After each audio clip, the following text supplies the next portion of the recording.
हमने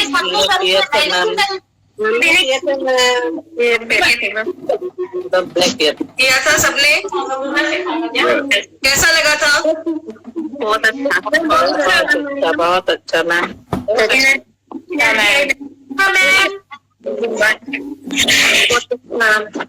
अच्छा अच्छा अच्छा। कुछ लोग परिवार के साथ कर रहे थे।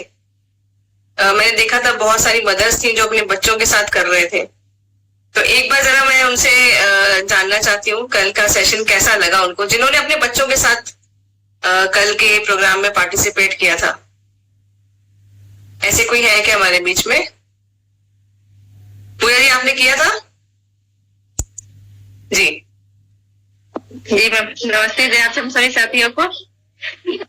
कल मुझे बहुत अच्छा लगा था मैम। मेरा 2 लड़का है और दोनों हम तीनों डांस कर रहे थे और ये लोग मतलब थोड़ा बदमाशी बन कर रहा था, इसलिए मैंने वीडियो ऑफ कर दिया था कभी कभी, लेकिन हम लोग इंजॉय बहुत किया था। ये लोग बहुत खुश था और हम भी सारे स्टेप फॉलो कर रहे थे। Thank you ma'am. जय आरती।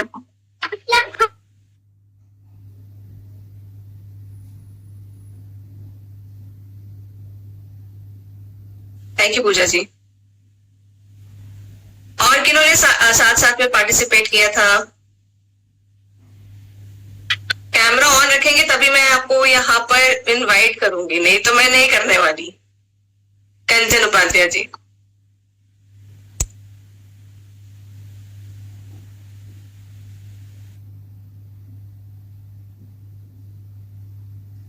अनम्यूट कर लीजिएगा। मैं तो नहीं कर रही थी, लेकिन मेरी बच्ची कर रही थी, बोल रही थी खूब इंटरेस्ट आ रहा है इसमें। वो डेली जुड़ती है, इस समय कोचिंग गई है आज।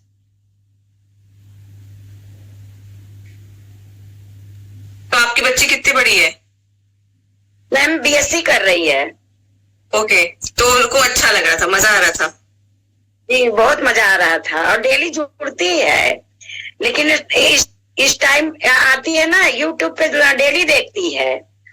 लेकिन इस टाइम है नहीं। कल डांस का प्रोग्राम था तो रुकी थी। आज मैं अटेंड जरूर करूंगी। चलिए बढ़िया है। और एक और साथी को हाँ जी बोलिए। जी हमारे यहाँ सुविधा नहीं है, वो डांस क्लास करना पसंद करती है, लेकिन यहाँ पे नजदीक में है नहीं। कोई बात नहीं, देखिए आप तक लेके आगे डांस क्लासेस अब। जी जी वही। बहुत बहुत धन्यवाद ma'am. Thank you thank you thank you. तो मुझे लगता है प्रियंका मैम को ही बोलना चाहिए, हम तो सिर्फ जरिया है। मैम उनको तो मैं डेली धन्यवाद बोलती हूँ कि इतना अच्छा सेशन हम लोग को मिला है। वो 10 बजने से पहले उनको धन्यवाद देती हूँ।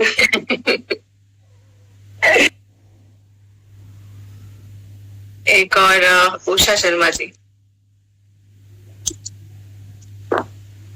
जय आपके मैडम। क्योंकि जुड़ते तो हम लोग डेली हैं और साथ जब भी डांस प्रोग्राम होता है तो नहीं देती है, वो भी जब से करती है वो डांस, तो किसको भी डांस अच्छा लगता है और जब भी मैडम सिखाती है तो मेरे साथ तो अक्सर करते हैं। कल भी की थी।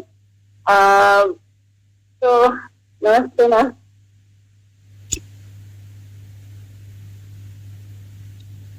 विजय जी।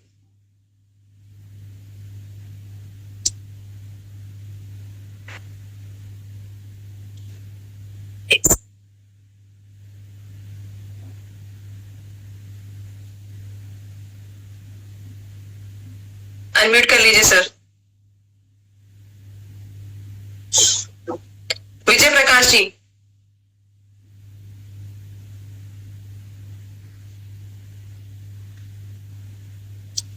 आई थिंक कुछ नेटवर्क इशू होगा। एक और हम साथी को देख लेते हैं। तेजू मोनी जी।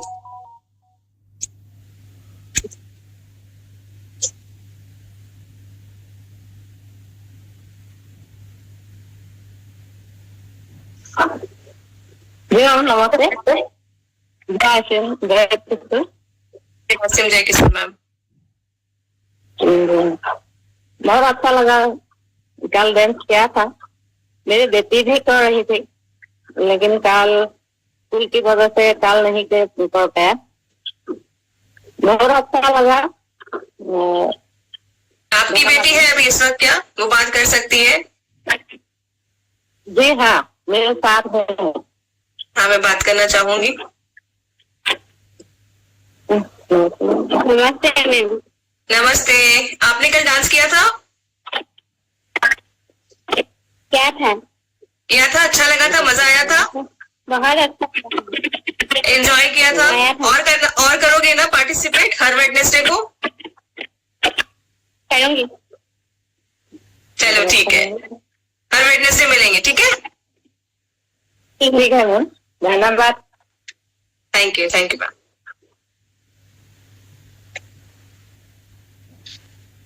ओके, शोभा यादव जी। प्यार से मैम जय किशोर मैम, बहुत अच्छा लगता है डांस करने में, क्योंकि मुझे डांस आता नहीं है, मन करता है लेकिन मेरा देह हिलता नहीं है। फिर मैं कोशिश करती हूँ और बहुत अच्छा लगता है। बेसब्री से इंतजार रहता है वेडनेसडे को कि आएंगी मैम, तो कुछ तो सिखाती हैं, तो डांस करने के लिए थोड़ा मन करता है, तो डांस कर रही हूँ। और मेरी बेटी भी करती है, अभी तो 6 साल की है, उसको बहुत अच्छा लगता है डांस करना, लेकिन कल वो मिस कर दी थी। वो आई तो बोली मम्मा से डांस हो गया, मैं बोली हाँ डांस हो गया, तो मुझे आप क्यों स्कूल जाने दिए, मुझे घर पे ही रुकना था। मैं बोली ऐसा नेक्स्ट टाइम कर लेना। और फिर मैं उसको वीडियो दिखाई यूट्यूब पे, तो देख के थोड़ा सा करी, उसके बाद वो खुश हुई, नहीं तो रो रही थी वो तो। चलिए, बहुत अच्छा। Thank you ma'am. Thank you Shobha ji. अच्छा, ये बताइए आज मेरा काम कौन संभालेगा थोड़ी देर के लिए? मेरा काम कौन संभालेगा थोड़ी देर के लिए? मैं तो फीडबैक ले लिया अपना कि हमारे भाई कल का सेशन कैसा रहा, कैसा गया। पूजा जी, चलिए आज इसकी भागदौड़ आपके हाथ में, ठीक है?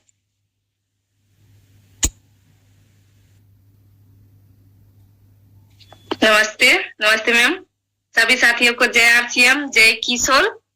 और बहुत शानदार। सबसे पहले तो मैं प्रियंका मैम और टीसी सर का बहुत बहुत धन्यवाद देना चाहती हूँ कि इतना खूबसूरत सिस्टम लाए, जहाँ पर हमको इतना अच्छा अवसर मिल रहा है सीखने का, करने का। और साथ में मैं श्वेता मैम को बहुत बहुत धन्यवाद देती हूँ कि आज उन्होंने मुझे ये मौका दिया और ये मंच दिया, तो धन्यवाद मैम। और सभी साथियों को फिर से जय आरसीएम, जय किशोर। और आज का मैं जानना चाहती हूँ आप सभी से कि हमारे कदम, जो रोज का जो हमारा वर्कआउट है, जो हम ऐसे सीखते हैं, तो हमारा कदम कितना कदम पहुंचा है, कितना हजार मतलब कदम पहुंचा है, आप सभी साथी से मैं जानना चाहती हूँ चैट बॉक्स में, तो आप अपना दे सकते हैं। जी धन्यवाद। किसी ने 15,000 कदम लिखे हैं, 1500 कदम ना जी। और हम जानते हैं कि हमारा यहाँ पर जितने भी साथी है सभी जिम्मेदार है और अपना जिम्मेदारी बखूबी निभा रहे हैं। जो हमारा सेल्फ लव चैलेंज में जो हमको दिया जाता है वो बखूबी पूरा कर रहे हैं। तो मैं सभी साथी से जानना चाहती हूँ कि हमारे पानी कितना लीटर हो गया है? लगभग तो 4 पार हो ही गया होगा शायद सभी साथी का। जी जी। और आगे जो हमारा सविता मैम, श्वेता मैम जो देते हैं छोटा छोटा वर्कआउट, जो हमारा योग है, जो हमारा एक्सरसाइज है, जो हम किचन में भी अपना कर सकते हैं, अपना काम करते भी कर सकते हैं छोटा छोटा, तो ये सब आप लोग सभी साथी पूरा कर रहे हैं। यस, तो बहुत ही अच्छा लगता है और मैं भी यहाँ पर सीख रही हूँ और मुझे तो सीखते हुए बहुत ही मजा आ रहा है। और मैं कभी भी नहीं चाहती हूँ कि मेरा सेशन मिस हो, क्योंकि हर एक दिन यहाँ पर हमको नया सीखने के लिए मिलता है और मुझे बेसब्री से इंतजार रहता है। कभी कभी हमारा घर का चैलेंज के वजह से हम लोग वीडियो ऑफ करके सुनते हैं, तो बहुत ही शानदार लग रहा है। तो धन्यवाद मैम, और आगे का इस सेशन को चलाने के लिए और कुछ नया सीखने के लिए मैं आप सबका जोरदार ताली के बीच में मैं सविता मैम को वेलकम कर रही हूँ। प्लीज वेलकम मैम, आगे का काम आप please welcome ma'am. Thank you Pooja ji, बहुत खूबसूरती के साथ आपने आज तो पूरा मंच संभाल लिया। चलिए अच्छा है, मुझे भी खुशी हो रही है कि चलो मेरा काम थोड़ा सा कम होता है। जी thank you ma'am. Thank you Pooja ji, thank you so much. Okay, तो साथियों जैसे हम किसी भी कार्यक्रम के स्टार्टिंग में हम अपने एक जो वर्कआउट चैलेंज है उसको जरूर देखते हैं, है ना? तो आज आप लोग रेडी हैं कि आज हम क्या वर्कआउट चैलेंज लेके आए आपके लिए? रेडी हैं? चलिए ठीक है, फिर मैं आप लोगों के बीच में आज का वर्कआउट चैलेंज लेके आती हूँ जो कि श्वेता जी ने आप लोगों के लिए लिया है। ओके, एक सेकंड साथियों, कुछ टेक्निकल इशू है।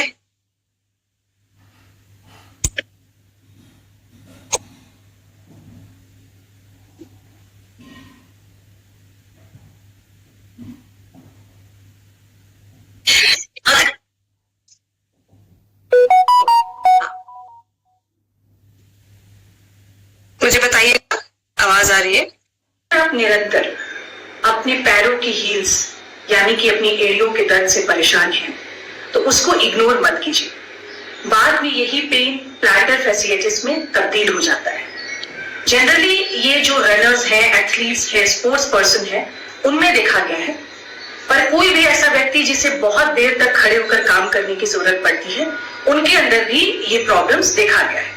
स्पेशली टीचर्स हैं, प्रोफेसर्स हैं, या अगर आप ऐसे शॉप में काम करते हैं जहां आपको बहुत देर तक खड़ा होना है, तो हील्स के ऊपर जोर पड़ते पड़ते वहां पे पेन, वहां पे इन्फ्लेमेशन शुरू हो जाता है। तो सबसे पहले तो कोशिश करनी चाहिए कि आप जो भी चप्पल या जूता पहने वो बहुत ही कंफर्टेबल हो। सेकेंड, अगर आपको वहां पे पेन होता है तो आप आइस पैक लगाकर उसको आप बर्फ से सेक सकते हैं। और 2-3 बहुत ही सिंपल एक्सरसाइज है जिसको करने से आपको बहुत रिलीफ मिलेगा।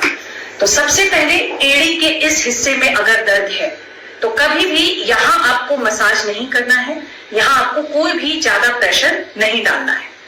आप अपने थंब से इस तरह से इधर के हिस्से में मसाज कर सकते हैं, इससे आपको काफी रिलीफ मिलेगा और वहां का जो अकड़न है वो दूर हो जाएगा। दूसरा, आप एक हाथ से अपने पैर को यहां पकड़े और अपने पैरों की उंगलियों को पीछे खींचकर उनको स्ट्रेच देने की कोशिश करें। और तीसरा, एक और एक्सरसाइज जिससे आपको काफी आराम मिलेगा, जिस पैर में आपका पेन है आप इस तरह से टॉवल को रखें और अपने पैरों के फिंगर से ऐसे मोड़ कर उसको रिलीज कीजिए। आपको ऐसा फील कराना है कि आप टॉवल को अपनी ओर खींच रहे हो।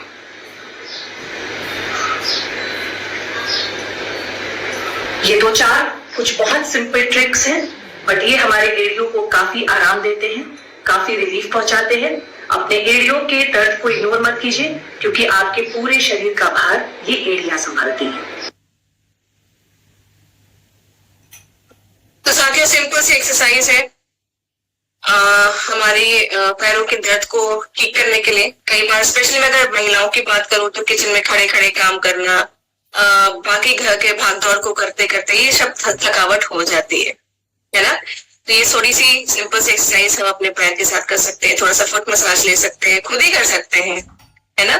तो कहते हैं कि नंगे पैर थोड़ा सा घास के ऊपर चलने से भी बहुत आराम मिलता है। और अगर आपके घर के आसपास कहीं थोड़ी सी रेत हो तो रेत पे भी आप थोड़ा सा चले, वो भी बहुत अच्छा एक काम करता है रिलैक्सिंग के लिए। तो चलिए साथियों, आज बहुत ज्यादा टाइम मैं वेस्ट नहीं करते हुए हमारे बीच में जो हमारी आज की गेस्ट हैं, मैं उनको यहाँ पर बुलाना चाहूंगी। अब इनके बारे में आप सब जानते हैं कि ये कौन है। आप सबके पास प्रमोशनल वीडियो भी आया होगा, आप लोगों ने देखा भी होगा। हमारी अपनी कल्पना मैम, जिन्होंने पिछली बार मुझे लगता है जब आई थी इतना जादू बिखेरा था अपने प्यार से, जो बात करने का एक तरीका है, और इतने कामली कंपोजली उन्होंने हर एक ऐसे विषय के ऊपर रोशनी डाली जो कि शायद हम कहीं ना कहीं अपनी लाइफ में अनदेखा कर देते हैं। इनको 30 साल से अधिक का एक्सपीरियंस है यूनिवर्सिटीज में टीचिंग करने का, लोगों को सिखाने का। तो डॉक्टर कल्पना जी को मैं बुलाना चाहूंगी हमारे बीच में कि वो आए और जो है वो आज की हमारे जो कुछ ऐसे सवाल होंगे जिनके जरिए मैं बहुत कुछ जानना चाहूंगी इनसे आज, उसके माध्यम से मुझे लगता है हमारे बीच में बैठे हुए जितने भी पेरेंट्स हैं उनके लिए ये बहुत ज्यादा इंपॉर्टेंट टॉपिक होने वाला आज का पूरा। तो आप सबसे मैं रिक्वेस्ट करूंगी फिर से ज्यादा टाइम ना गवाएं, अपने रिश्तेदारों को, दोस्तों को ये लिंक शेयर करें, ज्वाइन करने के लिए बोलें, क्योंकि आज कल्पना मैम हमारे बीच में बहुत सारी चीजें ऐसे हमें बताने वाली हैं जो कि हमें पेरेंटिंग के दौरान बहुत बहुत बहुत ज्यादा इस्तेमाल में आने वाला है। ठीक है, तो जोरदार तालियों के साथ मैं आप सबके बुलाना चाहूंगी हमारे अपनी डॉक्टर कल्पना मैम। आप सबके पास अनम्यूट का ऑप्शन है, एक बार आप जोरदार तालियों के साथ बुला सकते हैं मैम को। वेलकम मैम, वेलकम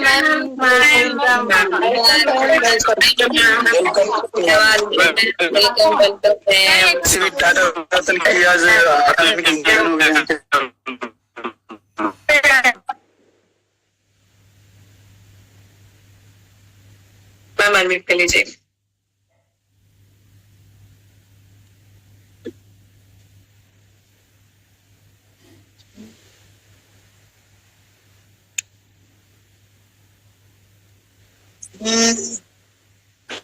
मैम का कैमरा ऑफ हो गया है।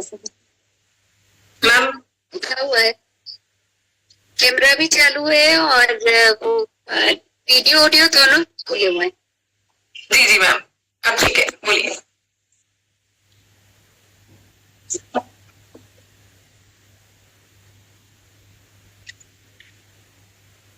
तो मैम आपको हम लोगों ने दोबारा यहाँ पर बुलाया है। आपको मैं उम्मीद करती हूँ कि आपने बहुत ज्यादा आपको तकलीफ तो नहीं हुई होगी इसके लिए, क्योंकि हम लोग का जो यहाँ पर आप बहुत हाईली ऑन डिमांड थे, इसलिए हमने आपको यहाँ पर दोबारा से खींच के बुलाया है। तो मैं उम्मीद करती हूँ कि आप आज हमारे बीच में और कुछ अपनी बातों के जरिए बहुत सारी चीजों के ऊपर लाइट आप रोशनी डालेंगे, जो कि शायद हम लोगों के लिए बहुत इस्तेमाल में आने वाली है।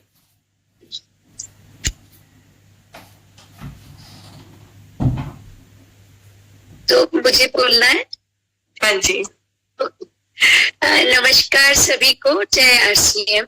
और मुझे बड़ा अच्छा लग रहा है, मुझे किसी तरह की तकलीफ नहीं है, बल्कि खुशी है कि आज जो 10 अक्टूबर को मानसिक स्वास्थ्य दिवस है और उसमें हम मानसिक स्वास्थ्य के लिए क्यों ना कुछ काम करें। और इसी के लिए मुझे प्रियंका जी ने कहा कि आप मैडम एडोलेसेंट्स किशोरावस्था की समस्याओं पर एज ए पेरेंट क्या हम फेस करते हैं पर चर्चा करें। एक्चुअली किशोरावस्था एक ऐसी अवस्था है, हम सब उस अवस्था से गुजरे हैं जहां हमारे शरीर में बहुत जल्दी से चेंज होते हैं। या तो बहुत छोटा 1 साल का बच्चा जल्दी ग्रो करता है, या एडोलेसेंट एज में आकर के हमारा ग्रोथ स्पर्ट एकदम तेजी से बढ़ता है। और उस तेजी में ना केवल शरीर बढ़ता है, शरीर में चेंजेस होने लगते हैं, हम सेकेंडरी जो ग्रोथ हमारे कैरेक्टरिस्टिक्स हैं वो डेवलप होता है, बॉडी में बहुत सारे चेंजेस होते हैं और उनके साथ ही साथ हार्मोन्स भी हमारे शरीर में चेंज होते हैं। और हम प्रिपेयर होते हैं हमारी एक सेक्स लाइफ के लिए, जो हमारे ह्यूमन बीइंग के रिप्रोडक्शन के लिए बहुत इम्पोर्टेंट है। और ऐसी अवस्था में जब व्यक्ति गुजरता है, हमारा बच्चा गुजरता है, उस समय बहुत सारे चेंजेस होने के कारण, संवेगात्मक परिवर्तन होने के कारण, उसमें भावनात्मक हार्मोनल विचारों में परिवर्तन, इन सब के कारण वो अपने साथ कहीं ना कहीं वातावरण के साथ समायोजित करने में कठिनाई पाता। अब वो न तो अपने आप को बच्चा समझ पा रहा है, न अपने आप को बहुत बड़ा हम समझ पा रहे हैं उसको। सोसाइटी भी बच्चा नहीं समझती, सोसाइटी बड़ा भी नहीं समझती है, और वो एक द्वंद की स्थिति में हमारा बच्चा रहता है। और उस समय एक ऐसी अवस्था है, बहुत इंपॉर्टेंट अवस्था है। वैसे तो सारी अवस्थाएं हमारे लाइफ का हर स्पान फेज बहुत महत्वपूर्ण है, लेकिन उस समय उसकी सेल्फ आइडेंटिटी डेवलप होती है। और सेल्फ आइडेंटिटी यानी कि स्व की पहचान, और जितना बीइंग अ पेरेंट हम उसके स्व पहचान में सहायता कर सकते हैं, उतना ही हम अपने अभिभावक की भूमिका को बहुत बेहतर तरीके से अपना सकते। तो यहाँ मैं जो बात करूंगी कि हमारे सामने जो एडोलेसेंट्स की जो समस्याएं आती हैं, उनसे हम कैसे जूझें। तो यूजुअली जो पेरेंट्स मुझे आकर के डिस्कस करते हैं, या जो मेरे क्लासरूम में बच्चों के साथ जो चर्चाएं हुई हैं, या किशोर बालक बालिकाएं या पेरेंट्स ने जो मुझे बहुत सारी समस्याएं बताई हैं, तो उनमें बहुत इम्पोर्टेंट ये कि मैडम कहना ही नहीं मानते हैं बच्चे, बहुत चिड़चिड़ाहट, कुछ भी कहो, छोटी सी भी बात कहो, चिड़चिड़ाहट करने लगते हैं। दूसरी तरफ बच्चे आते हैं, मैडम मेरी मम्मी तो सुनती नहीं है, मुझे कुछ नहीं करती है, और है ना पता नहीं क्या है, और इतना बस सारे दिन रेस्ट्रिक्शंस लगा।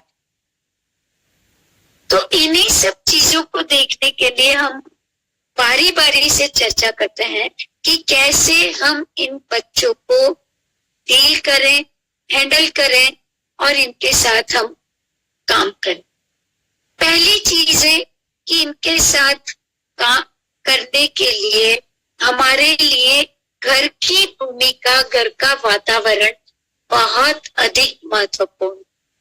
एक मैं कहानी सुनाना चाहूंगी कि एक व्यक्ति ने बहुत अच्छा बीज खरीदा, फसल किसान का बेटा था, बहुत अच्छा बीज लाया और अपने पिताजी, किसान पिताजी को कहा, पिताजी चिंता मत करो, बहुत अच्छी फसल होगी। अच्छा बीज लाया, अच्छा पानी दिया, अच्छी खाद दी और घर जाके सो गया। लेकिन उसके यहाँ जब किसान ने देखा तो फसल बहुत नहीं थी, क्योंकि इतनी सारी खरपतवार और साथ में उग गई थी जिसको कि किसान के बेटे ने नहीं निकाला। वही चीज हमारे यहाँ किशोरों का जीवन है। हमने बहुत अच्छे उनको बातचीत दी है, हमने उनको अच्छे उससे पहले संस्कार दिए हैं, लेकिन हमारे घर का वातावरण भी हमने थोड़ा ठीक बनाने की कोशिश की है। लेकिन उनके जीवन में जो पीयर ग्रुप, जो साथी समूह के रूप में, समाज के रूप में, टीवी सोशल मीडिया के रूप में जो खरपतवार उनके माइंड में आ रही है, जो उनके इमोशंस में आ रही है, क्या हमने उनकी उस खरपतवार को निकाला है? वो खरपतवार किस तरह की है? एक नकारात्मकता को लिए हुए, और वो नकारात्मकता एक नई नई चीजें एक्सपेरिमेंट करने की चाह। अरे सोसाइटी में देखो, मीडिया में इस तरह से लोग घूम रहे हैं, ये बढ़िया मोटरसाइकिल है और ये उसके पास ऑडी कार है और BMW है और वो स्विट्जरलैंड घूमने जा रहा है, वो वहां जा रहा है और क्या बढ़िया ड्रिंक कर रहा है, माय गॉश, और वो उस लड़की के साथ जा रहा है, वो उस लड़के के साथ जा रहा है। बहुत सारी खरपतवारें उनके पास आ रही, और इन सब चीजों के साथ हम क्या भूमिका हमारे किशोरों के साथ करें, उसमें मैं सोचती हूँ हम पेरेंट्स एक बहुत महती भूमिका करें। और उसमें अक्सर एक प्रश्न आता है कि हम मैडम क्या उनके दोस्त बन जाएं? मैं कहूंगी, या हम उनके साथ बहुत स्ट्रिक्ट हो जाएं? हम क्या करें? हमें देखिए एकदम से दोस्त नहीं बनना है, क्योंकि जीवन में हर भूमिका की महत्ता है, महत्वपूर्ण है, और उस भूमिका के कारण हमें दोस्त भी नहीं बनना है कि वो कंधे पे हाथ धर के हमें कहे और हम भी उसके कंधे पे पीठ पे धौंस मार के कहें, वाह यार क्या करके आया तू। नॉट एट ऑल, बिल्कुल नहीं। हमें दोस्ताना व्यवहार करना है, लेकिन दोस्त दोस्त ही रहेगा, पेरेंट्स पेरेंट्स ही रहेगा। हमें उनको गाइड करना है, निर्देशित कर, और हमें साथ ही साथ दोस्त हम कब बन सकते हैं? एक अच्छा दोस्त क्या होता है? जब वो हमारी भावनाओं को समझता है। क्लियर? एक अच्छा हम किसी के साथ अपनी बात कब शेयर करते हैं? जब वो जिसके साथ हम अपने जो भी विचार हैं, जो भी इमोशंस हैं, सब खुल के कहें। उदाहरण के लिए कि अरे यार देखो उस लड़की को देख के तो यार क्या मजा आ रहा है। ये बात सही है। हमें भी अपने उस एडोलेसेंट एज में जो हमारे अंदर परिवर्तन आए थे, हमारे अंदर ये महिला है या हम पुरुष है, बहुत सारे चेंजेस आए थे, बहुत सारी फीलिंग्स होने लगती थी। कोई टच करता था तो एक जैसे पूरे शरीर में हमारे सुरसुरी दौड़ जाती थी। किसी लड़के को देखते थे तो उसकी तरफ एक सहज अट्रैक्शन आता था। Do I agree? Do you agree with me? Yes ma'am, ऐसा ही कुछ क्वेश्चंस की मैंने कुछ शॉर्ट लिस्टिंग की है। मुझे लगता है कि मैं आज यहाँ पे बहुत कुछ जानने वाली हूँ। अभी आपने जैसे बताया मैम कि हम लोग को बहुत दोस्ताना बिहेवियर भी नहीं रखना चाहिए, बहुत ज्यादा हम लोग को स्ट्रिक्ट भी नहीं होना चाहिए। तो कई बार हमने देखा है कि कई पेरेंट्स तो एकदम लीनियंट हो जाते हैं, हर चीज उनको कहीं जाना है तो भेज देते हैं, या तो फिर एकदम स्ट्रिक्ट हो जाएंगे कि यहाँ नहीं जाना है, वो नहीं करना है, इससे नहीं मिलना है, ये नहीं पहनना है, वो नहीं खाना है। तो ये सब चीजों को मैम इसमें क्या एक प्रॉपर हम लोग का बीच का कौन सा रास्ता हो सकता है, जिसको आप थोड़ा सा बताइए कि दोस्ताना बिहेवियर, जैसे आपने कहा कि हम बहुत वो कंधे पे हाथ रखने वाला भी दोस्ती नहीं होनी चाहिए, और सही गाइडेंस भी हम दे पाए, नियंत्रण भी रख पाए, क्योंकि यही एक उम्र होती है, कहते हैं ना कि आपके लड़कपन की या बिगड़ने और संवरने की इसी उम्र में ही हम लोग कहते हैं कि ये एज होती है। तो कैसे इस चीज को हैंडल करें? तो वही चीज मैं आगे पकड़ रही हूँ कि हम सबसे पहले उनकी जो बॉडीली चेंजेस हो रहे हैं, कि उनका डेवलपमेंट जो हो रहा है शारीरिक, और उस समय जो एक नेचुरल उनकी इंस्टिंक्ट अपोजिट जेंडर के साथ अट्रैक्शन आ रहा है, उनमें एक चिड़चिड़ाहट आ रही है और एक नई सपने उनके दिमाग में विकसित हो रहे हैं तरह तरह के। हमें सबसे पहले उनको समझने की जरूरत है कि ये चीजें एक स्वभावतः उनके साथ हो रही। अब एक बार ये जब एक्सेप्टेंस आ गई, तभी हम अपना एक बिहेवियर जो है वो प्रॉपर रख सकते हैं, जो बहुत ज्यादा एक दोस्त की तरह भी नहीं हो, बहुत कठोर भी नहीं हो और बहुत अधिक स्वतंत्र भी नहीं। तो एक नॉन जजमेंटल एक्सेप्टेंस हम उनको दें कि ओके बेटा, व्हाट आर यू डूइंग। जैसे एक बहुत इंपॉर्टेंट चीज आती है जो आपने अभी मुझसे पूछी कि हम किस तरह का व्यवहार करें, कि कैसे स्ट्रिक्ट लें। जैसे एक एग्जांपल मैं लेना चाहूंगी कि जो मेरे साथ अक्सर बच्चे शेयर करते हैं, मैडम हमें कहीं भी हमारे पेरेंट्स जाने नहीं देते हैं। दूसरी तरफ पेरेंट्स लेकर के आते हैं, मैडम ये बहुत रात पर रहना, बाहर रहना चाहती है और दोस्तों के साथ घूमना चाहती है, हमें तो बड़ा डर लगता है। Now we can not say that parents are wrong and we can not say adolescent children are wrong, but there is a conflict between the two. एक कॉन्फ्लिक्ट, एक द्वंद है।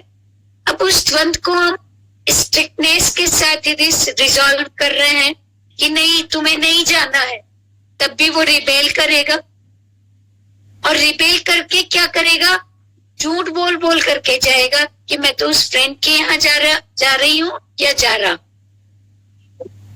या बहुत स्वतंत्र हो गए तब वो गलत दिशा में भी भटक सकता है।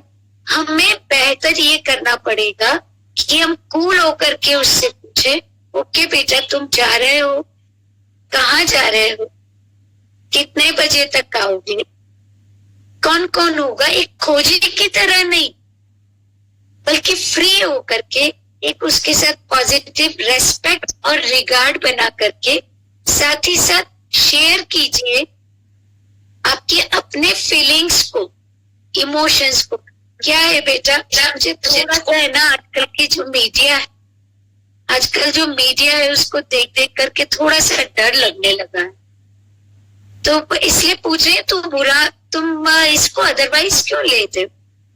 और यदि if you are going at the right place then it's okay, why are you hiding it.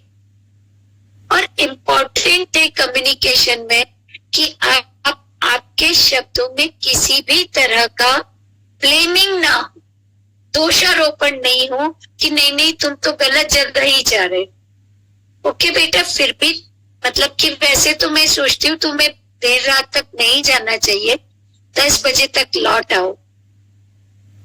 फिर भी तुम्हें तुम्हारी मोबाइल लोकेशन हमारे साथ शेयर करके रखो, और तुम्हें कोई भी असुरक्षा महसूस हो प्लीज कॉल इमीडिएटली। एक हम खुल के चर्चा करें हमारे फियर्स, हमारी एंजाइटीज के लिए भी। और जब हम खुल के चर्चा करेंगे एंजाइटीज, फियर्स को, तो ऑटोमेटिकली बच्चे भी हमें थोड़ा समझे। जब मैंने अपने क्लास के स्टूडेंट्स को कहा कि बेटा तुम घर आते हो, लेट आते हो, तुम्हारी मम्मी कहती है कि इतना लेट हो गए, इतना ये, और मतलब कि आते ही डांटना शुरू कर दी। मैंने कहा ये चीज सही है कि हम आते ही रिएक्टिव नहीं। जैसे बच्चे ने कहा कि वो 2 बजे आ जाएगा और शाम को 6 बजे लौट रहा है, उसने ना फोन किया आपको, कुछ भी नहीं किया, और वो बहुत देर से लौट रहा है। उस वक्त आप कुछ मत करिए, कूलली बोलिए उसको कि बेटा क्या हो गया था, तुम थक गए होंगे, इतनी देर से तुम बाहर थे, पहले खाना वाना खा लो फिर अपन बात। उसको प्रेम पूर्वक खाना खिलाइए, क्योंकि उसके भीतर में एंजाइटी है, डर है, मम्मी डांटेगी, पापा डांटेंगे। और फिर उससे पूछे खाना जब उसका ऑलमोस्ट फिनिश सा होने लगे, ओके बेटा क्या, कहाँ चले गए थे, मुझे बहुत चिंता होने लगी।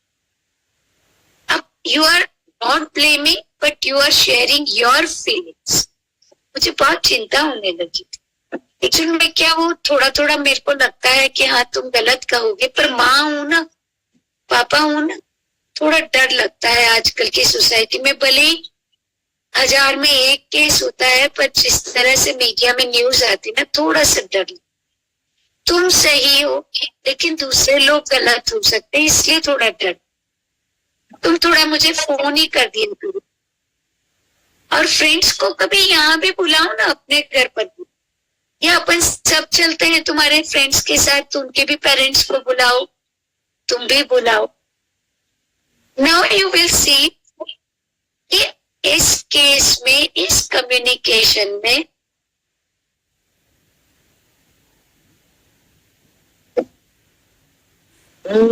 आप, हेलो मिले, यस मैम, बीच में आवाज कट गई थी। इस केस में मतलब क्या होगा कि आप अपनी जब एंजाइटी, अपने थॉट शेयर करते हैं, तो उस बच्चे के सामने भी आप एम्पैथी के लिए एक दरवाजा खोलते हैं, क्योंकि आपने उसको अभी तक इतनी केयर की है, तो उसका अटैचमेंट आपके साथ है कहीं ना कहीं, तो वो भी थोड़ा खुलेगा। और यदि कहीं वो साथ में, आप ये भी कह सकते हैं कि बेटा हमारे समय में भी बहुत इस तरह की चीजें होती थी, ड्रिंक्स होता था, ड्रग्स होते थे, और आजकल स्कूल्स में जिस तरह से ड्रग्स माफिया जो घूम रहे हैं, तो क्योंकि तुम बहुत एक सिंपल बच्चे हो, अपने परिवार में सीधे हो, कोई प्रेशर करता है तो यू कैन टेल मी, कोई इश्यू नहीं है। तुम्हें कोई शराब के लिए फोर्स करता है, सिगरेट के लिए फोर्स करता है, यू कैन जस्ट टेल कि तुम क्या कर रहे हो, कहाँ जा रहे हो, ताकि हम तुम्हारे साथ तुम्हें अप्रोच कर सके। तो ये जब चीजें आप बच्चों के साथ खुलकर के बात करेंगे, यहाँ पर आपको एक दोस्ताना व्यवहार करना है। दोस्त तो क्या खुद भी ड्रिंक करेगा, उसको भी कराएगा, नहीं, आपको एक दोस्ताना व्यवहार करना है, और साथ ही साथ उसको उसके पॉजिटिव एनालिसिस करने, क्योंकि चाय का भी एक एडिक्शन होता है। लेकिन क्या तुम बता सकते हो इसके क्या फायदे हैं, क्या नुकसान? धीरे धीरे जब टेंशन्स में होता है तो हम कहीं ना कहीं और ज्यादा लेने लगते हैं। और बेटा आज की लाइफ ही stressful. Can you share what stress are you going in? किस तरह का स्ट्रेस है आप?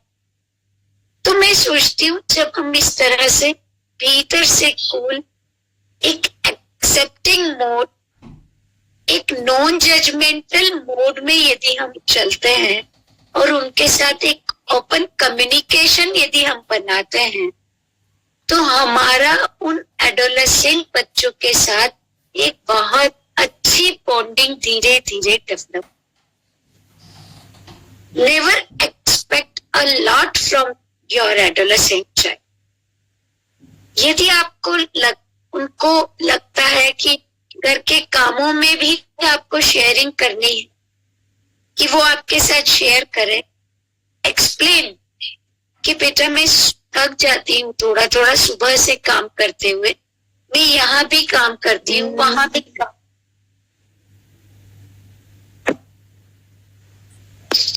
मैं सब जगह काम करती हूँ, क्या बेटा तुम थोड़ा सा मुझे मदद करा दोगे? तुम्हारी मदद से मुझे बहुत हेल्प मिलती। और यदि वो थोड़ा सा सपोर्ट करता है, give him thanks with in front of other family members कि आज इसने मेरी हेल्प कराई, मुझे बहुत सहारा मिला। और मेरे अंदर से धीरे धीरे काफी अच्छा लर्न करने लगेगी और जब हॉस्टल जाएगी तो काफी इंडिपेंडेंट हो जाएगी, क्या हो जाएगा। So in this way you are giving that your adolescent child a positive reinforcement, और साथ ही साथ आप उसको घर की छोटी छोटी चीजों के लिए रेस्पॉन्सिबल भी बना रहे। तो ये जो चीजें हैं, ये दोनों चीजें आपको बॉन्डिंग को और स्ट्रॉन्ग करेंगे। एक और पॉइंट मैं यहाँ पर कवर करना चाहूंगी, जो क्वेश्चन मेरे से पहले यहाँ नमिता जी ने पूछा था कि मैडम पढ़ते नहीं है हमारे बच्चे, जो है एडोलेसेंट की अक्सर ये प्रॉब्लम आती है, पेरेंट्स कहते हैं कि पढ़ते नहीं है, पढ़ने के लिए इनको हम कैसे एनकरेज करें? यस, पढ़ने के लिए एक सबसे मोटी जो चीज है वो फ्यूल चाहिए। गाड़ी चलाने के लिए डीजल पेट्रोल चाहिए, वैसे ही व्यक्ति को कोई काम करने के लिए मोटिवेशन चाहिए। गाड़ी में आपने खूब अच्छी गाड़ी ले ली, हॉर्न भी लगा लिया, उसको बहुत बढ़िया सीट कवर सब कुछ है, लेकिन फ्यूल नहीं।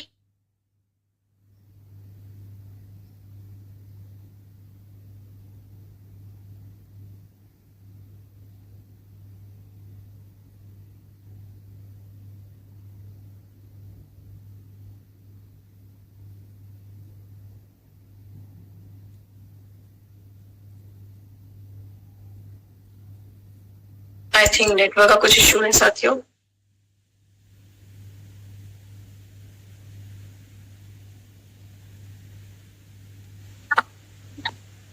मैम के नेटवर्क इशू है।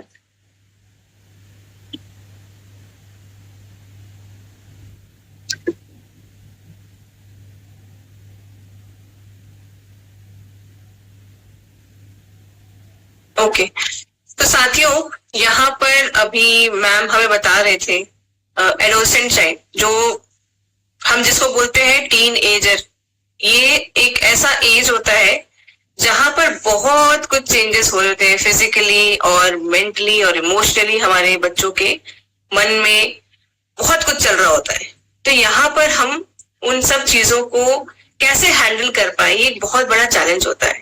कई बार हम एक माँ बाप के तरह कभी कभी बहुत स्ट्रिक्ट हो जाते हैं, बट ये लगता है कि नहीं, बाद में डांटने के बाद लगता है ये शायद उसकी उतनी जरूरत नहीं थी। और स्पेशली मुझे लगता है कि माँ के दिल को हमेशा ये कचोटता है कभी भी डांटने के बाद, अरे क्यों डांट दिया, क्यों बोल दिया। तो कई बार हम लोग को बीच का रास्ता अपनाना पड़ता है, दिखाना पड़ता है कि हमारा कंसर्न सही है। और आजकल के अगर हम न्यूज चैनल देखें, मीडिया देखें, तो वो सब देखने के बाद तो सिर्फ डरने के अलावा हमारे पास कोई ऑप्शन नहीं बच जाता है। तो ऐसे टाइम में अपनी सकारात्मकता और ईश्वर के प्रति आस्था आप जिसको भी मानते हैं ये पूर्ण रखिए, ताकि हम जो है एक शांत मन से अपने बच्चों को हैंडल कर पाए। ये मेरा एक ओपिनियन है, क्योंकि मेरा भी बेटा उस एज ग्रुप में अब जा रहा है, तो मैं थोड़ा सा इसी तरीके से लेती हूँ कि भाई बीच का रास्ता निकाला जाए। उसको फैक्ट से हम लोग साक्षात्कार करा सकते हैं कि देखो ये दुनिया ऐसी है, ये सब चीजें हो रही हैं, इसलिए हमें ये सब थोड़ी सी आपको बंदिशें या स्ट्रिक्टनेस या अपना कंसर्न किसी भी रूप में आपको देना पड़ता है। तो मुझे लगता है हमारे बीच में मैम वापस आ गए हैं, तो प्लीज मैम मेरी बात ओवर टू यू। मेरी बात कहाँ कटी थी, वो चीज में शायद क्योंकि कनेक्टिविटी कम टूट गई थी तो मैं ब्रेक कर पाई थी। मोटिवेशन पे बात कर रहे थे, फ्यूल पे। Yes ma'am. हाँ, तो एक्चुअली हमारे लिए गाड़ी, जैसे गाड़ी में फ्यूल की जरूरत होती है, चाहे सब कुछ कितना भी अच्छा हो, वैसे ही कोई भी काम करने के लिए, चाहे हमने बहुत अच्छा एटमॉस्फेयर बना दिया हो, चाहे हम पीछे से उस बच्चे को पुश कर रहे हो कि भैया तू पढ़ पढ़ पढ़, उसको कमरे में हमने शांत एनवायरमेंट में खूब अच्छा एसी कमरा, सब टेबल चेयर सब दे दी, किताबें दे दी, लेकिन बच्चा नहीं पढ़ेगा क्योंकि उसके भीतर फ्यूल नहीं है, वो मोटिवेशन नहीं। So how to develop that motivation? सबसे पहले आप बच्चे से पूछें कि बेटा क्या बात है, तुम्हारा पढ़ने में मन क्यों नहीं लग रहा है, या तुम्हें क्या चीज है, तुम्हें क्यों पढ़ाई जरूरी लगती है, आप उससे कारण पूछिए। बहुत सारे कोटा की सुसाइड्स इसी वजह से हो रही हैं कि पेरेंट्स का प्रेशर है और उन्होंने इमोशनल उसको इतना प्रेशराइज किया है, बेटा देख तू नहीं पढ़ेगा, डॉक्टर नहीं बनेगा, इंजीनियर नहीं बनेगा तो घर का क्या होगा, हम सारी अपनी कमाई तेरे ऊपर डाल रहे हैं तो क्या होगा। इस तरह का इमोशनल प्रेशर भी मत डालिए, बल्कि खुल के बातचीत करिए कि बेटा ऐसा देख रहे हैं, मार्क्स बता रहे हैं कि तुम्हारा पढ़ने में मन नहीं लग रहा है, क्या तुम्हारे मन में थॉट्स आते हैं, पढ़ाई की तुम्हें क्यों जरूरत लगती है या क्यों जरूरत नहीं लगती। यदि आप उसको कॉन्सिक्वेंसेस को एनालाइज करने के लिए एनकरेज करेंगे कि यदि मैं पढ़ता हूं तो ये चीजें मुझे मिल सकती हैं, लेकिन और यदि मैं नहीं पढ़ता हूं तो ये चीजें हैं, मतलब जो भी पढ़ने का गोल बनाता है वो बच्चा बिना प्रेशर के बनाए, क्योंकि पढ़ाई कम करने पर भी बहुत सारे ऑप्शंस हैं जहां वो जा सकता है। लेकिन आपको एक अच्छे तरीके से बैठ करके, यदि आप नहीं बात कर पाते हैं तो किसी काउंसलर से, परामर्शदाता के पास आप बैठ करके उसको एनालाइज करवाने की कोशिश करिए कि what does he want to do. कि केवल अपना सिर्फ दिवा स्वप्नों में वो किशोर जा रहा है इसलिए पढ़ाई नहीं कर रहा है, या वो पढ़ना नहीं चाहता है और उसका टैलेंट किसी और दिशा में है, उसका टैलेंट किस डायरेक्शन में जा रहा है। कहीं स्कूल से प्रॉब्लम है इसलिए उसका पढ़ने में मन नहीं लग रहा है, या कोई और स्कूल में उसको दोस्तों ने कुछ कह दिया ये समस्या है, या उसे कहीं ना कहीं ये लग रहा है कि मैं पढ़ नहीं सकता, सेल्फ एस्टीम की प्रॉब्लम आ रही। तो आपका यदि बच्चा नहीं पढ़ता है, there could be so many reasons कि वो एस्टीम की प्रॉब्लम है कि मैं नहीं पढ़ सकता, ये समस्या कि मैं तो मतलब मैं कोई दूसरा काम करना चाहता हूं, तीसरा ये कि उसका ध्यान किसी और गलत राह में भटक रहा है, किसी और जगह घूमना फिरना हो इसमें उसका ध्यान जा रहा है।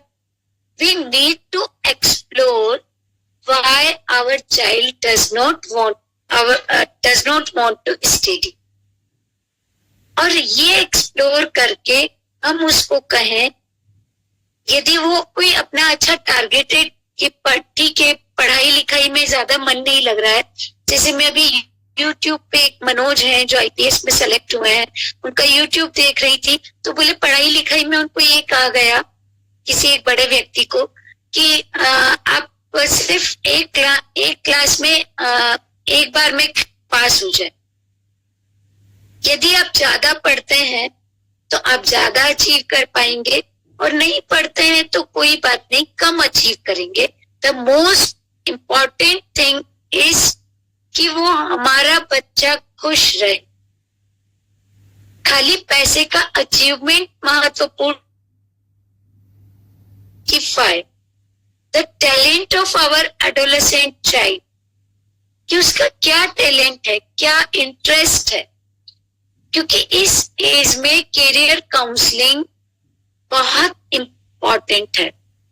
क्या उसका टैलेंट है, क्या उसके इंटरेस्ट है, क्या उसकी लिमिटेशंस हैं रिसोर्सेज की, क्या उसके पास रिसोर्सेज हैं, इन सब का एक अच्छा एनालिसिस यदि आप उस बच्चे के सामने करते हैं तो मैं सोचती हूँ कि वो बच्चा जो है एक जो भी काम करेगा वो एक सही दिशा में अपनी एनर्जी को लगाएगा, क्योंकि the child is so much energetic at the adolescent age. और एज ए पेरेंट जो मेरा फर्स्ट हाफ था, फर्स्ट हाफ में हमने चर्चा की कि हम उसको गलत डायरेक्शन में जाने से रोकें,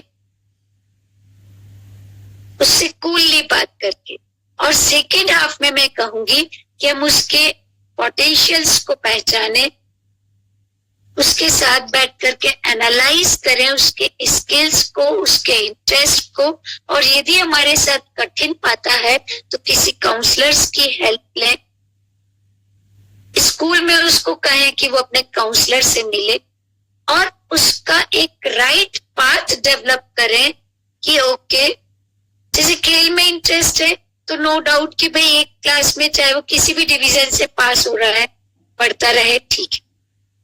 लेकिन और किसी में इंटरेस्ट, मतलब पढ़ाई में इंटरेस्ट है और किसी और वजह से एस्टीम के कारण कम नंबर आ रहे हैं, हमें वो चीज भी देखने की जरूरत है। या माइंड इधर उधर डाइवर्ट हो रहा है, कंसंट्रेशन नहीं बन पा रहा है, या उसको घर की और कोई चिंता सता रही है, या इस एज में आप ये देखिए कि गर्लफ्रेंड बॉयफ्रेंड और कहना चाहिए कि बिफोर मैरिज जो इंटीमेट रिलेशनशिप है वो भी बहुत कॉमन होने लगी है। तो कहीं ऐसा तो नहीं वो कोई उस तरह के माइंड में उसकी चीजें चल रही हैं। So we need to be very much open. मैं ओपननेस की बात कर रही हूँ, बीइंग अ पेरेंट, कि यह बच्चा हमारे सामने अपनी सारी समस्याएं कह सके। आज के अखबार में भी एक न्यूज थी कि एक लड़के ने इसलिए अपनी कांच से अपनी गर्दन काट ली, आज के भास्कर में न्यूज है ये, कि उसको प्रेमिका ने उससे ब्रेकअप कर ली। किसी भी तरह की बातचीत हो, हम अपने बच्चे से अवेयर रहें, और बच्चे से एडोलेसेंट एज में ही हम उससे खुल के कहें। मैंने भी अपने बच्चों को कही कि बेटा इस एज में अक्सर दूसरों को देख के और मन में कुछ कुछ होता है, अट्रैक्शन होता है। ऐसे केस में हम भी बच्चों के साथ ये बात करें, और इस एज में जो आपके सेक्स रिलेटेड एजुकेशन वो बच्चा कहीं से भी लेगा, हम उसके बारे में भी उससे बच्चों से खुल के बातचीत कर सकते हैं कि हाँ बेटा, it's a common, it's a normal phenomena. लेकिन इस एज में हमें इन इंस्टिंक्ट्स को, ये जो डिजायर है, इन डिजायर को मैनेज करना पड़ेगा, कंट्रोल करना पड़ेगा। हम इन डिजायर्स को यदि नियंत्रित करेंगे तो हमारा फ्यूचर बेहतर होगा। सप्रेशन नहीं करना है, उन डिजायर को समझना है ताकि हम उस पर नियंत्रण पा सकें। हमें उनको किसी भी तरह की चीज के लिए ब्लेम नहीं करना,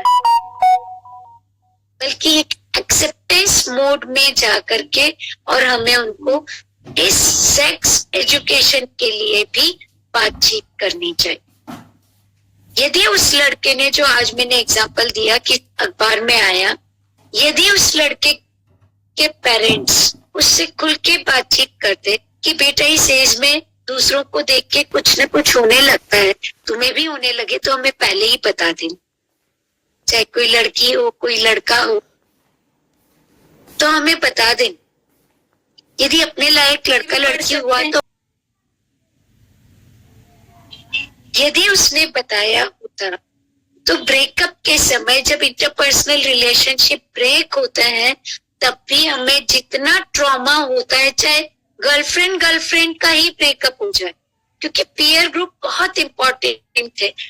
साथियों के छोटे छोटे कमेंट्स हमें कहीं भीतर से अफेक्ट करते हैं और ये ट्रॉमा इतना स्ट्रांग होता है कि हमारे ब्रेन को बहुत ज्यादा अफेक्ट करता है और हमारी कॉग्निटिव फंक्शनिंग, जो रैशनल थिंकिंग है, उसमें लॉजिकल थिंकिंग में को रोक देता है। सिर्फ एक चीज हमारे माइंड में घूमती है कि उससे मेरा ब्रेक हो गया, उससे मेरा ब्रेक हो गया, उसने मुझे ऐसा क्यों कहा, उसने मुझे ऐसा क्यों कहा। आप एक ओपन एटमॉस्फेयर घर पर रखें कि बेटा क्या बात है, तुम थोड़े दुखी नजर आ रहे हो, कोई बात हुई क्या? अच्छा, स्कूल में बात हुई, टीचर ने कुछ कहा। खोजी की तरह नहीं, एक फ्रेंड, थोड़ा सा फ्रेंडली, कि यू आर एक्सेप्टिंग। आपके जीवन में आपका बच्चा सबसे ज्यादा महत्वपूर्ण है, किसी और से ज्यादा। पेरेंट्स से पूछे जिनके बच्चे सुसाइड कर लो, आपके लिए आपका बच्चा महत्वपूर्ण।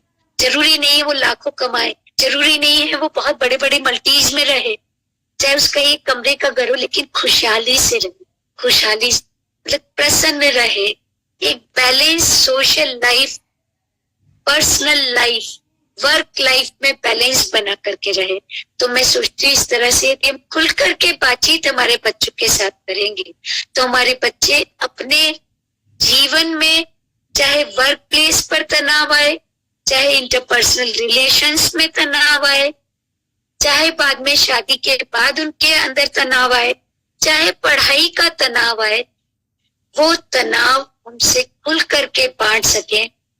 चाहे वो उन्होंने कोई गलत कदम उठा लिया हो, तब भी हम उनके साथ खड़े रहें और उनको कहें कि ओके बेटा, कोई बात नहीं, तुमसे गलत कदम उठा तो अब इसके परिणाम तो अपने को भुगतने पड़ेंगे और भुगतेंगे हम।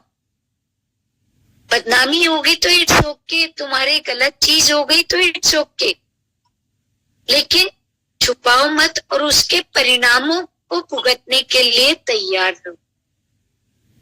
हम आगे अपना जीवन को बेहतर बनाए, ये चीज ज्यादा इम्पोर्टेंट है।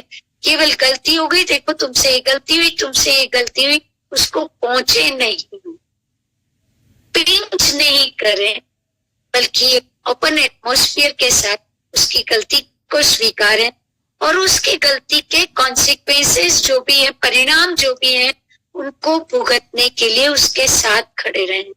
फेल हो गए, कोई बात नहीं बेटा, फेल हो गए, क्यों फेल हो गए, क्या चीज रही, तो क्या करना चाहते हो। इस तरह के ओपन एंडेड क्वेश्चन यदि हम फुल्ली पूछेंगे तो बच्चे हमसे, पेरेंट्स जो उनके लिए, जिनके जीवन में वो बच्चे ही सब कुछ है, कि वो हमसे थोड़ा सा खुल के बातचीत कर पाएंगे और हम उनकी समस्याओं का समाधान कर पाएंगे।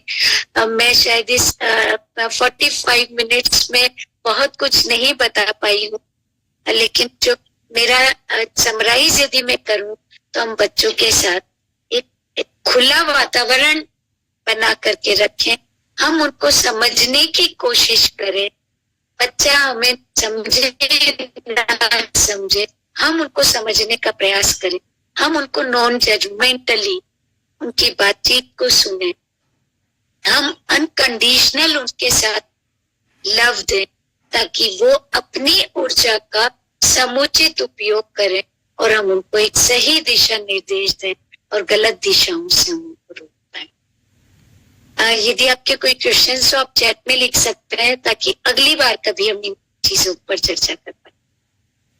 Thank you ma'am, thank you so much ma'am, thank you so much ma'am. तो साथियों, अगर आपके कुछ सवाल है तो हम एक दो सवाल ले सकते हैं मैम से, अभी अपने पास टाइम है और मैम भी है, इससे अच्छा क्या मौका होगा। कहते हैं काल करे सो आज कर, आज करे सो अब। तो आज ही हम सवाल पूछेंगे, मैम हमारे बीच में है। ओके, शांति जी, शांति नागर जी।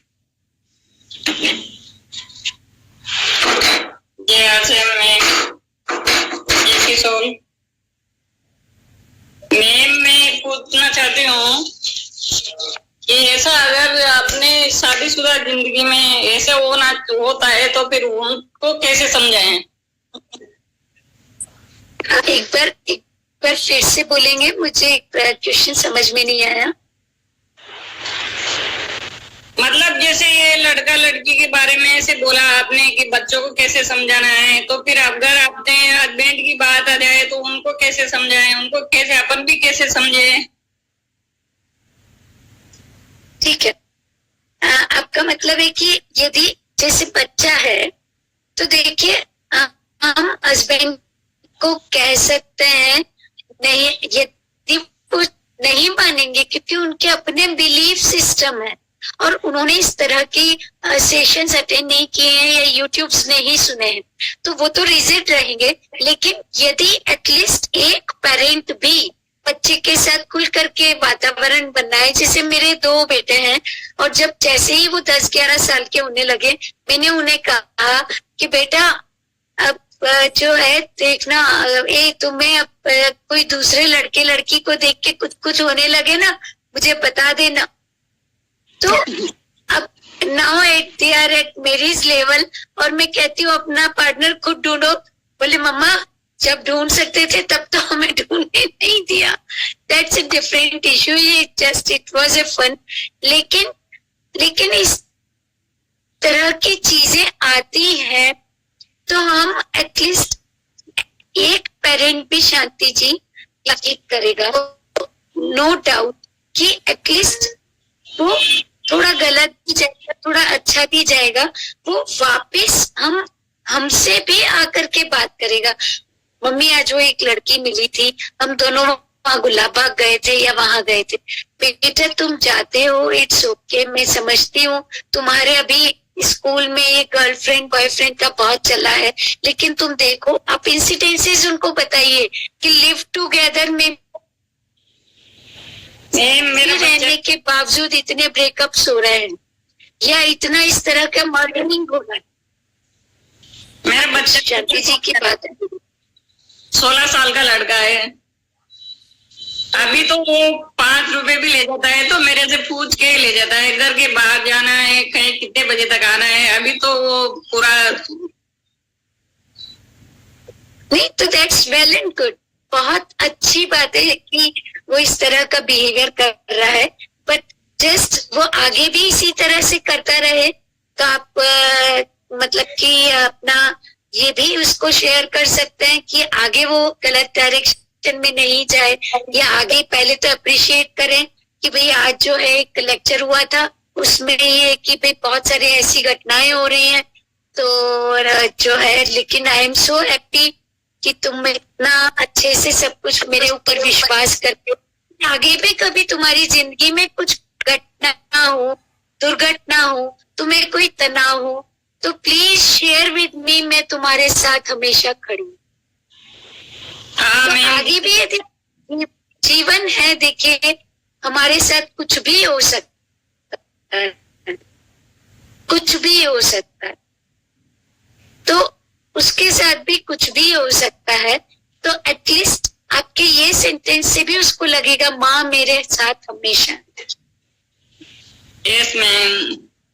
तो ये वाली चीजें तो मैं सुनती हूँ, बहुत अच्छी चीज है कि आपका बच्चा इतना केयर करता है, आपकी रेस्पेक्ट करता है। It's really very good, nice. Thank you Shanti ji, thank you so much. Pratibha Yadav ji. जय हर्षिम, जय किशोर मैम। मेरा भी सेम ही क्वेश्चन है, जैसे कि अभी पेरेंट्स और बच्चे में आता है, अगर सेम ही प्रॉब्लम अगर खुद का रिलेशन में, जैसे कि हम सामने से सब कुछ समझते हैं और समझाने का कोशिश भी कर रहे हैं, ऐसे मतलब अगर कोई नहीं समझे तो उसको किस तरीके से समझाते? समझाना नहीं है, समझाना बिल्कुल नहीं। तो हम समझाने में क्या होता है, हम तो ऊपर है वो नीचे, ठीक है ना। समझाना तो है ही नहीं, हमें यहाँ आना पड़ेगा, क्योंकि हमारी नॉलेज जितनी है, आजकल बच्चे एक क्लिक में हमसे कहीं दुनिया भर की नॉलेज ले लेता है। हमारे पास खूब सारे काम है, बच्चे के पास हमने उसको केवल पढ़ने का काम दिया है, हम उसके पोटेंशियल का पूरा यूज ही नहीं कर रहे हैं। हम उसको ना तो खेलने भेज रहे हैं, ना एक्सरसाइज करने भेज रहे हैं, कुछ भी नहीं कर रहे हैं। हम उससे दोस्ताना व्यवहार, जैसे खुल के बात करें अपने बच्चे से। अरे वो आज है ना, मैंने एक लेक्चर सुना था और वो ये कह रही थी कि हम भी जब एज में थे ना, एडोलेसेंट, मुझे लगा हाँ किसी लड़का लड़की को देखते थे हम, तो लगता था वाह इससे और बातें करें, इसके साथ रहें। तुम्हारे साथ भी होता है क्या ऐसा? Now you are talking at equivalent level, you are not talking. देख कुछ हो तो बात मत करना। अब फिर जब यहाँ आए, अच्छा, पर देख सावधान रहना, आजकल के लड़के लड़कियां ऐसे होते हैं, कई बार फंसा भी लेते हैं। और यदि तेरे किसी से कुछ होने लगे ना, पहले मुझे बता देना, मैं भी उससे मिल लूंगी। Okay. Now you have opened the gate, opened the door of communication. और जैसे ही कम्युनिकेशन का डोर ओपन होगा, वहां समझाना और ये खत्म हो जाएगा, बराबर का कम्युनिकेशन चालू हो जाएगा। तब आप उसको कह सकते हैं कि ओके बेटा, थिंक तुम है ना उस लड़का या उस लड़की के साथ हो, वो कौन सी क्लास में, तुमने पता किया क्या वो शादीशुदा है कि मतलब कि ना, या उसके कोई बच्चे? क्योंकि बहुत सारी बार इस तरह के केसेस होते हैं, लड़कियों को लड़के बरगलाते हैं और कई बार लड़कियां लड़कों को बरगलाती हैं। Yes, ma'am. दोनों ही चीजें होती हैं। यदि आपने ओपन एंडेड इस तरह का एटमॉस्फेयर बनाया है, तो बच्चा आपको खुल के कहेगा, तब आप उस केस में उसको एनकरेज कर सकते हैं और एक्सप्लोर करने के लिए। आप उसको कह सकते हैं कि उस व्यक्ति को घर ला, जो भी उसके रिलेशन है उनको घर लाओ, दोस्तों को घर लाओ, तुम उनके साथ आप खुल के बातचीत करें, एक्सप्लोर करें जो दोस्त हैं वो राइट डायरेक्शन में है कि नहीं है। तो ये सारी चीजें आपको एक गाइडेंस देगी बराबरी के टर्म्स में कि आप क्या, बच्चा कहाँ जा रहा है, क्या एनर्जी है, और उसको एक राइट डायरेक्शन में। हाँ बेटा, तुम्हारा क्या रूटीन रहता है? वाओ, तो सुबह तुम खेलने जाओ। जंक फूड बहुत ज्यादा हो रहा है एडोलेसेंट में कॉमन, एक्सरसाइज, फिजिकल एक्टिविटीज कम हो रही हैं, इनके लिए भी एनकरेज करना बहुत जरूरी। तो प्रयास कीजिए, नहीं तो फिर मैडम को कहिएगा तो फिर से एक और हम बातचीत करेंगे। नहीं तो you can call me personally आज पर, आप फोन नंबर मेरा ले सकते हैं और मुझे पर्सनली कॉल कर सकते हैं। Anyone can call me personally, लेकिन अपना वो ये जरूर दे, रेफरेंस जरूर दें कि ये RCM की प्रियंका मैडम की मीटिंग में आपने मुझे सुना, तो मैं उसको कनेक्ट कर पाऊंगी आपकी बातचीत। Thank you ma'am. एक सवाल मुझे लगता है मेरा ही है, मैं पूछ सकती हूँ? मैम मेरा सवाल ये है कि कई बार हम लोग बच्चों को कंपेयर करते हैं कि उसके बच्चे ने तो क्लास में इतने अच्छे नंबर लाए, हमारे बेटे मतलब तुम उतना अच्छा नहीं कर पाए, या देखो वो उतना अच्छा, उसकी इतनी अच्छी राइटिंग है, या वो इतना अच्छा मैथ्स कर लेता है, या वो IIT की तैयारी कर रहा है और तुम जो हो कुछ और सोच रहे हो जीवन में। मतलब उनको लगता है अगर IIT में जाना है या फिर डॉक्टरी करनी है, या मतलब एक माँ बाप ही निर्धारित कर देते हैं कि तुमको यही चूज करना है, या अगर ये नहीं किया तो उनके स्टैंडर्ड के हिसाब से नहीं किया तो बच्चा बेकार है। बच्चे का अपना खुद का कुछ भी जो टैलेंट है या उसके ऊपर हम एकदम नेग्लिजेंट हो जाते हैं और कंपैरिजन करना शुरू कर देते हैं। उन चीजों को उसमें पेरेंट्स कितने गलत हैं और उन अगर ऐसी सिचुएशन है तो हम उन पेरेंट्स को कैसे गाइड कर सकते हैं? मैं तो कहूंगी उन पेरेंट्स से कि अपने आप के उस समय को याद करें जब पेरेंट्स आपको कमेंट्स करते थे और आपको बहुत बुरा लगता था।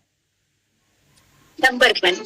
नंबर 2, उन चीजों को याद करते हुए, जैसे मैंने कहा कि करियर काउंसलिंग को मैंने थोड़ा सा ही टच कर पाई थी, अपने बच्चे के टैलेंट को पहचान कि मेरा बच्चा क्या है और किस तरह से कर सकता है, और फिर उस बच्चे के साथ मिलकर के आप आइडेंटिफाई करने की कोशिश करें कि मेरा बच्चा क्या कर सकता है। और इवन इंजीनियरिंग कोटा और यहाँ पर भी जाए तो वो प्रेशर्ड फील ना करें।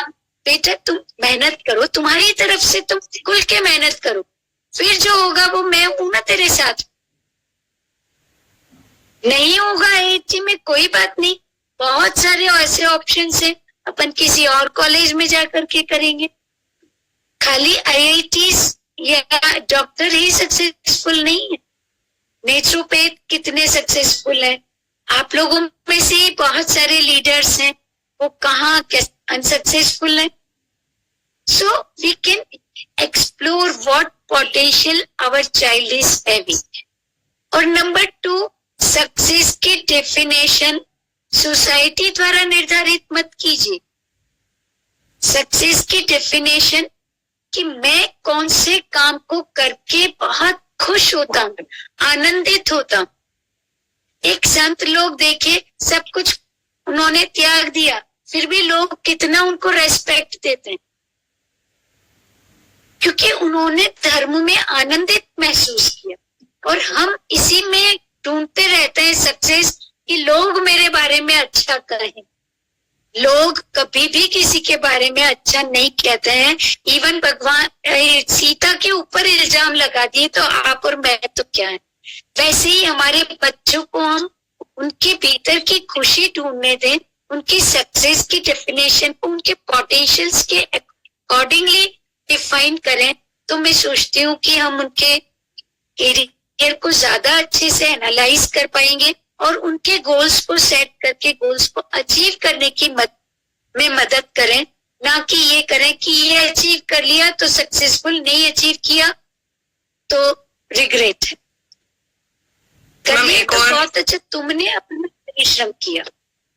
एक और क्वेश्चन दिमाग में आ रहा है, मुझे पता है मैं थोड़ा टाइम एक्सीड कर रही हूँ मैम। एक क्वेश्चन ये है कि कई जो पेरेंट्स होते हैं वो जैसे बोथ पेरेंट्स दोनों वर्किंग है तो उनके पास टाइम नहीं है बच्चे के लिए। तो ऐसे भी मैंने केसेस देखे हैं अपने आसपास जहां पर वो बच्चे को एकदम मशीन मोड में डाल देते हैं, बैक टू बैक ये क्लास है, ये कोचिंग है, इस क्लास के लिए जाना है, उस चीज को करना है। आई थिंक बच्चे को उस बीच में मुझे ऐसा फील होता है कि शायद सांस भी लेने तक की फुर्सत नहीं दे रहे हैं, क्योंकि बच्चा उनकी कमी ना महसूस कर पाए इसलिए उसको एक्सट्रीमली बिजी कर दिया है। तो ये कहाँ तक सही है? देखिए, चाहे एक्सट्रीमली बिजी किया है या नहीं किया है, ये बहुत इम्पोर्टेंट है कि पेरेंट्स या फैमिली के जो भी मेंबर्स हैं, सब उनका अपना एक इंटरेक्शन का टाइम जिसमें वो फ्रीली एक दूसरे से शेयर करें कि हाउ वाज देयर डे, कैसा उनका दिन निकला हो, क्या आगे वो नेता अपना long term what they are doing to achieve their personal goals. ये सारी चीजें पेरेंट्स भी इस तरह से शेयर करते हैं तो मैं सोचती हूँ बच्चा भी करे। और यदि वो बच्चा उसमें स्ट्रेस फील नहीं कर रहा है in going to different coaching classes और गोइंग टू डिफरेंट प्लेसेस, और यदि वो उस चीज को फील नहीं कर रहा है देन इट्स ओके। यदि वो फील कर रहा है कि नहीं मुझे मेरा मी टाइम मिलना चाहिए, या मैं फ्री होकर के पापा मम्मी मैं उस क्रिकेट के उस कहना चाहिए कि कोचिंग वैसा नहीं डांस करना चाहता, क्यों ऐसे करो, वैसे करो, और ऐसे करो, फिर वैसे करो। मैं वैसे डांस नहीं करना चाहता, मैं अपना फ्रीली डांस करना चाहता हूँ। पापा मेरे को कोई उस म्यूजिक क्लास में, डांस क्लास में नहीं जाना। उतना हम उसको परमिशन दें कि वो बच्चा कहे कि yes I don't want to attend it, और आप फिर फ्री होके पूछे, ओके बेटा what do you want to do at that time.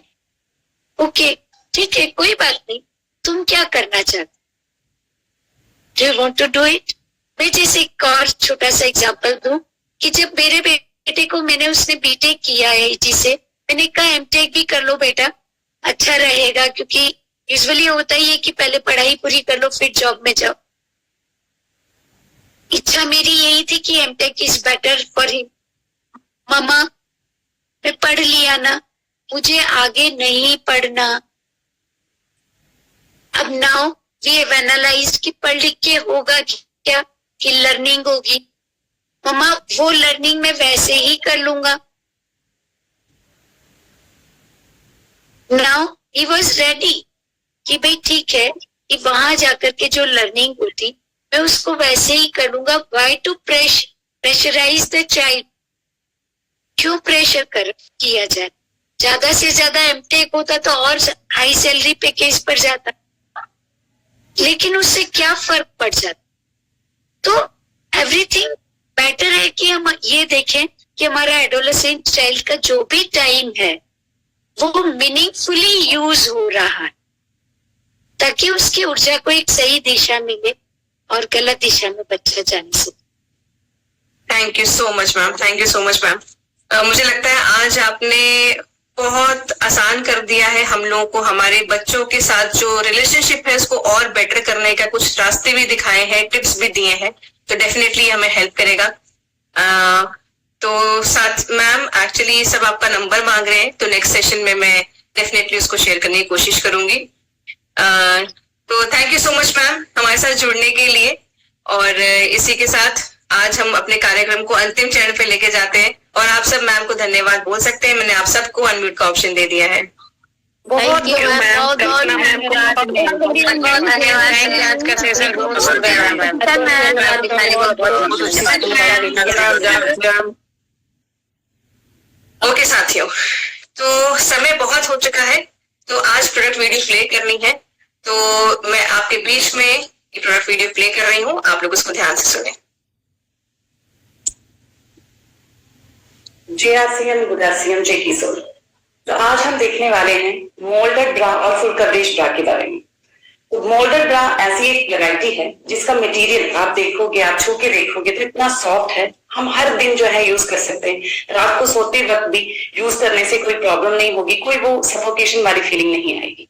और मोल्डेड ब्रा ऐसा है कि उसके बीच में से या फिर उसमें कोई भी सिलाई नहीं है, तो कोई भी ड्रेस के साथ, कोई भी आप ड्रेस पहन रहे हो, कोई भी वेस्टर्न वेयर पहन रहे हो जिसमें दुपट्टा नहीं होता, कोई भी ड्रेस के साथ आप जो है पहन सकते हो मोल्डेड ब्रा।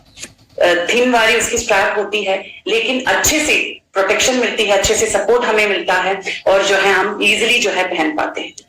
उसमें K012, K038, 48 ऐसी वैरायटीज हैं जिसमें भी सिलाई नहीं होती, वो सब मोल्डेड में आती है, लेकिन हम यहाँ पे एवरीडे जो डेली यूज कर सकते हैं वैसी वाली वैरायटी के बारे में बात करते हैं। तो अगली है हमारी फुल कवरेज ब्रा। फुल कवरेज ब्रा मतलब बहुत सी दिक्कत होती है जिनके हेवी ब्रेस्ट होते हैं, उनको कप साइज मिलने में, अच्छी कंफर्टेबल वाली ब्रा मिलने में, या फिर कोई भी ड्रेस पहन रहे हैं वो कॉन्फिडेंस मिलने में हमेशा कॉन्शियस रहते हैं। तो ऐसे लोगों के लिए है फुल कवरेज ब्रा, जो हम जो है इतनी वैरायटीज हैं जो साड़ी ब्लाउज के साथ पहन सकते हैं, दुपट्टे वाली कुर्ती के साथ पहन सकते हैं, वेस्टर्न वेयर के साथ हम पहन सकते हैं। तो ऐसी ऐसी हमारे पास वैरायटीज है। वैरायटीज ऐसी हैं जो K017 है, जो हम साड़ी ब्लाउज के साथ पहन सकते हैं, और आप छू के भी देखोगे मटेरियल भी इतना सॉफ्ट है, उसका स्ट्रैप भी इतनी वाइड की है कि अच्छे से सपोर्ट मिलती है, कभी भी ये सैगिंग वाली फीलिंग नहीं आती, तो बहुत अच्छी तरीके से प्रोटेक्शन भी मिल जाता है। K021, K042, K054 जो वोवन क्लोथ में आता है, वोवन कॉटन में आता है, और K053 ऐसी हमारे पास वैरायटीज हैं जो फुल कवरेज की है, डी कप में हमें अवेलेबल है। तो ऐसी इतनी वैरायटीज हैं हमारी फुल कवरेज और मोल्डेड की। JRC। तो साथियों, ये थी अपनी लॉन्ड्री के रेंज के बारे में कुछ बातचीत। तो अभी यहाँ पर हम आज इस सेशन को इसी नोट पे समाप्त करने की कोशिश करते हैं कि अच्छा दिखना और अच्छा महसूस करना हर नारी और हर पुरुष का अधिकार है। तो इसीलिए अपनी लॉन्ड्री रेंज भी बहुत बेहतरीन है, उस तरीके से आप उसको ले और यूज करें और आगे भी लोगों को बताएं। तो साथियों, इसी के साथ मैं आप सबसे अलविदा लेती हूँ और किस वादे के साथ लेती हूँ कि हम लोग कल फिर से मिलेंगे 10 बजे। कल फिर से मिलेंगे कल फिर से मिलेंगे मैम।